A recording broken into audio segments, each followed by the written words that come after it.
सेठारजा report ॼाम Hanifullah धारे जो।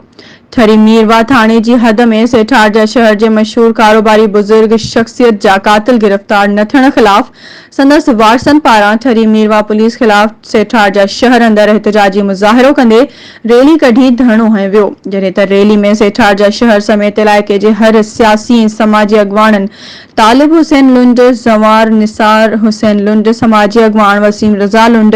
Retired professor Abdul Latif Rajbhar, निज़ाम हुसैन लुंड, बख्त अली लुंड समेत इलाइक़े जे हर मकतबा फ़िक्र जे माण्हुनि शिरकत कई। जॾहिं त रैली सेठारजा शहर जे मुख़्तलिफ़ रोडनि खां थींदे अची national press club station road ते पहुती, जिते अगवाननि रैली खे ख़िताब कंदे ठरी मीरवा पुलिस खिलाफ सख़्त मौक़िफ़ इख्तियार कंदे चयो त ठरी मीरवा थाणे जी हद ॻोठ गाही खान चाकराणी बस स्टॉप वटि बिल्डिंग मटीरियल जो कारोबार कंदड़ सेठारजा वासी मशहूर कारोबारी बुजुर्ग शख्सियत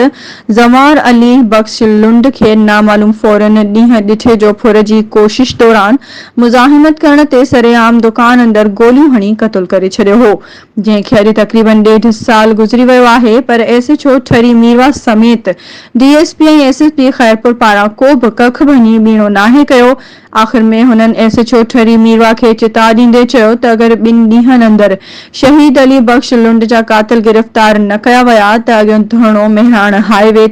सुई गैस चौक ते हणी रोड ब्लॉक कयो वेंदो।